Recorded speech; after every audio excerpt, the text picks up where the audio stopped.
Hi everybody, my name's Taylor and I'm a psychologist and one of the counsellors from the University Counselling and Psychological Services. Today I'm going to be presenting a webinar on self-compassion for you guys. So what we want to cover is what self-compassion is and what it's not, some of the barriers to developing self-compassion, as well as skills for developing self-compassion moving forward. So what is self-compassion? So watching this webinar, I just want you to have a bit of a think about what words come to your mind when you hear the word self-compassion. For some people, they might think of kindness, acceptance. Other words might come to mind for some people, happiness. For some people, they might think weakness, self-pity. There's lots of different things that can come to mind, and it's, I guess, very normal or natural to have these different kind of responses or thoughts depending on your experiences and what you've heard about self-compassion before. So first of all, I want to cover what it is. And before we even start on self-compassion, it's great to think about what compassion is more generally, which is a certain set of feelings, thoughts, motives, desires, urges, and behaviors that are directed towards another living being. So this could be a family member, a friend, a stranger, our pet, anything like that. And usually the particular feelings and thoughts around that are kind of the recognition and clear seeing that someone is suffering or struggling, and then having feelings of kindness towards those people and a desire to help. And then what self-compassion is then applying these thoughts and feelings that we have towards other people to ourselves. And I guess a good point to make here is that we're often much better at being kinder to other people than we are to ourselves. So it's something that does take a bit of work and practice. So with this, it's also good to consider what self-compassion is not, or some other sort of similar words that actually mean something different. So a common one that can come up is self-pity. But self-pity is a bit different to self-compassion in that it exaggerates feelings of personal suffering. So this can really look like ruminating on the difficulties that you're having and feeling really alone with your difficulties, or that you're the only person going through a difficult time. And this, as a result, can, I guess, distance or disconnect you from others, whereas self-compassion is actually about kind of connection with others, or recognizing your own suffering, but also recognizing other people are having struggles as well. So bringing people closer together. We then have self-indulgence, and this can be a really common one that people think about self-compassion, is that it's indulgent or makes people focus on themselves too much. But self-indulgence and self-compassion are actually quite different as well. So self-compassion can sometimes be about doing difficult things or facing difficult times, whereas self-indulgence is often about avoidance of painful feelings. So self-indulgence might look like, you've had a really difficult day, you've gotten an exam result back that you're not happy with, and self-indulgence might be, sitting down and watching TV all day and eating ice cream and just trying to avoid the issue that's been going on. Whereas self-compassion is actually about kind of turning to the issue with curiosity and kindness as well. And then the third one we have on the screen here is self-esteem, or often known as self-worth as well. And this is quite different from self-compassion because it's very contingent on success or failure, very much so in our, I guess, Western culture, and that kind of self-esteem is quite strongly associated with performing well in your job or studies or a sport or something like that. Whereas self-compassion actually recognizes that failure is a key part of humanity. We all feel like we have failings at some stage or another, and that is actually, it's okay and it's part of being human. So the self-compassion, we should be able to hold that for ourselves regardless of what is going on, whereas self-esteem fluctuates, I guess, depending on what's going on in our life. So there are three key elements of self-compassion that we want to be thinking about. The first one is self-kindness, which is similar to what I was talking about before in terms of being compassionate more generally. So this is kind of feelings of warmness and understanding, but then applying it to ourselves. And I guess I want you to know that kindness is something it's quite active. It takes effort to be kind to ourselves. It's not always our natural state of being. The next point there is common humanity, and this is recognizing that the experience of suffering and pain, it's actually normal and universal, and everybody goes through suffering and pain. It may not be the same kinds of circumstances or the same situation, but everybody as a human has known the feeling of pain in some way or another. And recognizing that that's part of the human experience can help us to feel connected with other people. The third and final part of self-compassion is awareness or mindfulness. And this is the ability to notice difficult thoughts with openness and clarity, but not being swept away by them. So we want to find a nice middle ground, because sometimes what we can do with our thoughts and feelings, we can get really caught up in them and overwhelmed by them, and it, I guess, stops us from doing the things that we really want to be able to do. So we don't want it to get to that point, but we also don't want to be avoiding or pushing away or pretending that our difficult thoughts and feelings don't exist, because that can actually create some difficulties as well.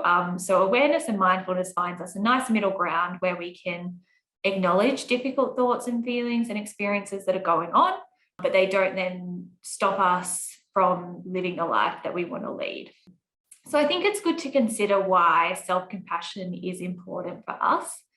And as humans, we all need compassion. This is, I guess, most obvious early on in our life. So, as babies, to survive as humans, we need care from parents or another adult that can look after us. And even into adulthood, we still require kind of compassion and social connection to be our healthiest self, which then kind of ties into our next point, which is self-compassion can help to improve our mental health and well-being. So there's lots of research behind the benefits of self-compassion and being linked with reduced kind of depressive and anxiety symptoms, reduced stress, improved mental well-being as well. So there really are lots of benefits for us to learn this skill. And the third thing that it can help us do is balance our emotions, which I'll kind of go into with this diagram here. So as humans, we have these three different systems that are all running at different times in our lives. And most often for us, we're spending a lot of time in the threat system, which is down the bottom in red, or the drive system, which is on the left in blue. So our threat system, this is built into us from an evolutionary point of view to help us survive, be on the lookout for dangers, so we can protect ourselves. So back in, caveman days, this might have looked like a bear or a tiger that we would need to fight off. But in modern day, threats can look like a mark we're not happy with on an assignment or an exam, or a social interaction that didn't go very well, or a perceived rejection in a work setting. All of those kind of things we can take as a threat, and our threat system is kind of activated by that, and then looking out for further threats as well. And then the other system that's activated a lot of the time is our drive system, which helps us to stay motivated, achieve goals and tasks, be on track. But in our modern society, we get lots of messages about, working really hard and not taking a break, and we need to always be working on the next thing.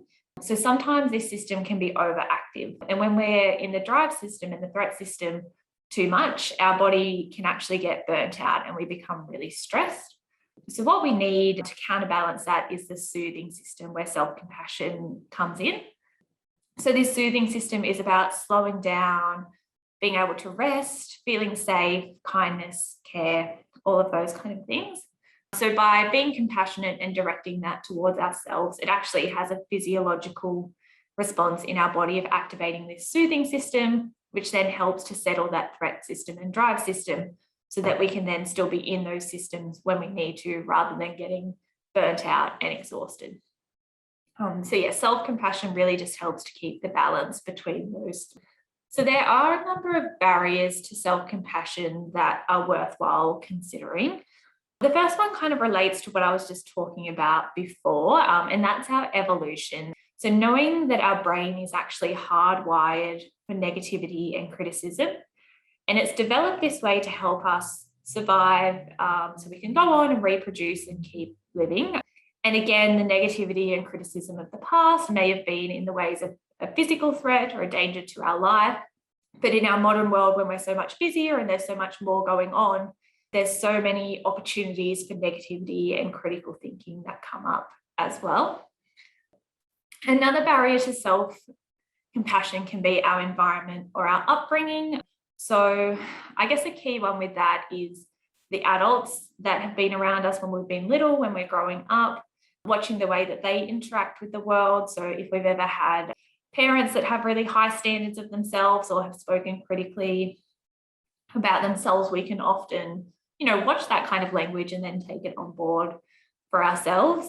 It can also be if we have received criticism growing up, whether that's from adults or school peers or anything like that, messages we get in the media, those things can all contribute towards our understanding and beliefs about self-compassion. And then related to that, through our experiences, we can develop a number of unhelpful beliefs about self-criticism and self-compassion as well. So for example, a belief that's kind of positive towards self-criticism says, self-criticism, it helps to motivate me, it helps me to be on the lookout for danger. And, there often is a grain of truth to that thought. So, as students, it might feel like you need a bit of self-criticism to be motivated and do better on your assignments or exams and get the next, grade up that you want to get. But with that also comes a lot of pain and suffering as well. And what I guess we know in the longer term is that being self-compassionate and kind to ourselves, it doesn't stop people from achieving their goals. They can still get there, but it often comes with less of that pain from the self-criticism. So while there may be some truth in that thought, we also need to consider the possible consequences of the thinking as well and really weigh it up. And then a negative belief that some people can have about self-compassion is that it will cause me to be lazy and self-absorbed. And I guess we've covered that a little bit already, that self-compassion, it's different from self-indulgence. It's not about being totally self-centered and putting yourself first. It's actually about noticing your suffering and being aware that that's a universal experience. And it then actually frees us up to make decisions that are better for ourselves and for those people around us as well. So it's definitely not laziness or not being self-absorbed. But if we hold those kind of beliefs, it stops us from working on self-compassion. So really good to be aware of those and sort of taking a step back and going, okay, is this actually the best way of looking at the situation, or is there another way that I could view it? So then I guess we want to talk through some of the ways that we can build self-compassion. And the first step in building self-compassion is increasing our awareness. So that's kind of the third part of self-compassion that I talked about before, which was the mindfulness and awareness. So actually being aware of what is going on for us at the moment.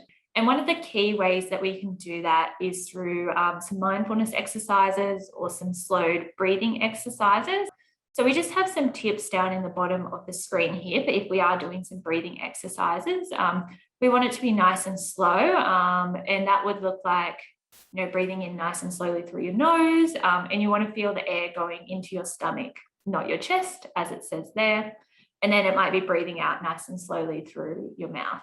And there's no exact right or wrong way to do this in terms of timing. It's about finding a way that works for you. But for example, you might like to breathe in nice and slow through your nose for 3 seconds, hold it for 1, and then breathe out through your mouth for about 4 seconds. And then you can repeat this cycle for about 2 minutes to start off with. And then if you want to build up, you can work towards 5 minutes or even longer than that. And the key with this is we really want to practice to build it into a habit. And when we're first learning this, it's good to practice when we're feeling relatively relaxed. So what we know is that when we're stressed out and in that threat system that I talked about before, we're not really in the best place to take on new information or skills. So if that's the only time we try to practice the breathing, it probably will be quite difficult. So really good for us to practice when we're feeling relatively relaxed and at ease. But the more and more we practice this, it can then be used in more difficult situations, which is where we want to go with it eventually. From there, we can also work on developing self-compassionate imagery. Imagery is a really powerful tool. And what I mean by imagery, I guess, is calling a particular picture or something to your mind that you might not be able to see physically in front of you. So to do that, it might be easier, like closing your eyes and thinking about something. And in this case, we want someone or something that we hold passionate feelings towards, so someone or something that we really care about and show kindness towards. So this may be a family member, a friend, it could be a pet, or it could even be a place that you really hold dear to you as well. So picturing any of those sort of things. And the reason that imagery is really powerful is that MRI technology and brain scans have shown that when people are doing imagery exercises, the same parts of their brain will be activated as if the situation was actually occurring. So it can make real changes in terms of our physiology to do this imagery work. So what we want to do is picture something that we feel compassion towards, so to bring up those feelings. And then it's about gradually taking those feelings and applying them to ourselves. Another key part in developing self-compassion is our thinking. So as I've kind of talked a little bit about, our brains and our thinking is sort of hardwired to be critical, negative, looking out for the difficulties in life. And what we need to do is actively kind of challenge that and look at alternate ways of seeing things. And the more and more we kind of develop alternate ways of thinking, it actually, rewires our brain over time, and the neurons in our brain that communicate to each other. By thinking in different ways, we can actually strengthen these connections. So a really good way to foster self-compassionate thinking is asking yourself, what would I say to a friend? So maybe the particular situation is you've gotten an assignment back and the grade isn't quite what you were hoping for. A really common thing that students say to themselves, I know I said it to myself when I was at uni, is, oh my gosh, you haven't done good enough. Like maybe you're not going to be able to make it in this career. Am I going to be able to keep going? All those kind of unhelpful thoughts might come up. But then if you think, what would I say to a friend if they got that mark? Most people would go, oh gosh, I wouldn't say that to them. I would say something different. Maybe it would be, oh, I'm sorry to hear you weren't happy with the mark, but maybe it's just this one time. I think you've still got the ability to get through it. It's a learning experience. What can you take away? So often we're much better at having a balanced or kind view with our friends. So yeah, asking ourselves, what would I say to a friend? And then applying that to ourselves as well. Another thing we can do is what's called a thought diary. And this is in regards to a particular situation that happens, noticing the thoughts that come up in our mind, and then purposely asking ourselves, okay, what's an alternate way to view this? And in particular, what does the self-compassionate part of my mind say to that? And at first, this is quite an active process because it's not something that comes naturally to most of us, this self-compassionate thinking. We've got to actively take a step back and go, what is a self-compassionate thought? And so writing it down in a diary or journal or whatever works for you, that can actually help to strengthen those kind of beliefs as well. And another way of looking at self-compassionate thinking is by having an appreciation record or a gratitude journal. And this one, it's not about that life's all sunshine and rainbows and we're only trying to look at the positives and ignore the negative. We're not about toxic positivity or looking at it in that way. It's more about trying to get balanced thinking, because as I've said, we're so hardwired to be critical and negative. Taking some time each day to just go, what went well or what am I proud of? It can help just to create a bit more balance in the way we view things. And then the final aspect in developing self-compassion is through our behavior. And we can do this in 3 ways. So the first one is taking care of ourselves. And for a lot of people, we actually put ourselves last. So actually scheduling some time each day to do something nice for yourself. And that's going to look different for everybody. So we've got some pictures there of taking a bath or having a cup of tea. It might be going for a walk or spending time with your pet or watching your favorite TV show or a game, doing whatever it is that makes you feel relaxed and soothed and looked after. And sometimes, as I said, we need to schedule this in because we're very good at putting it off and going, oh, that's not that important, I'll do it later. But we really need to look after ourselves, and keeping a small promise each day of doing something for ourselves, it can help to really strengthen those self-compassionate beliefs as well. The second part is taking care of others. This one, most people, we're naturally a bit better able to do this one. Showing kindness and compassion to other people. Again, it could be a family member, a friend, a stranger, because by being compassionate towards others, it creates those feelings of self-compassion or feelings of compassion to others. And then we can take that and learn to apply it to ourselves over time, just by noticing that feeling and then going, how does it feel if I apply that to myself?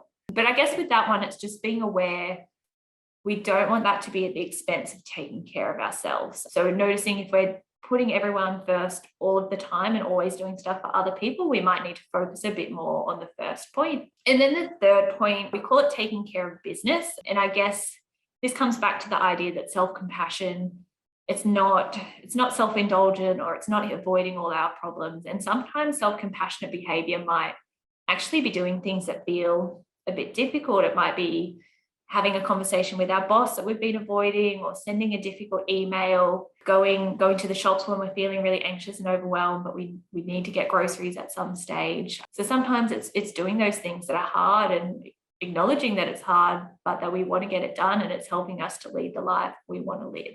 And those three things together kind of help us to cultivate self-compassionate behavior.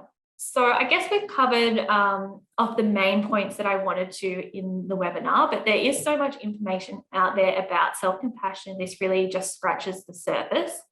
If you are interested in exploring more, there's a website called the Centre for Clinical Interventions, and they have a self-compassion workbook that you're able to go through in your own time. It's got some reflective activities. It talks a little bit about having a self-compassionate thought diary that I talked about. So that has some really useful stuff. And there is also a website, selfcompassion.org, by Dr. Kristen Neff. And Dr. Kristen Neff really is the guru of self-compassion and the person that's done a lot of the research that's behind it. A lot of the information that's in the webinar today has come from her work, and there's lots of useful stuff on her website as well. Here we just have some of the information about our service. So we do have a number of online study and wellbeing resources you can find on the website. If you would like to work through anything in a bit more detail with one of the counsellors, please get in contact with our service. We also have an online form on the website as well. And we do have an after hours support line if that's needed. Thank you and take care.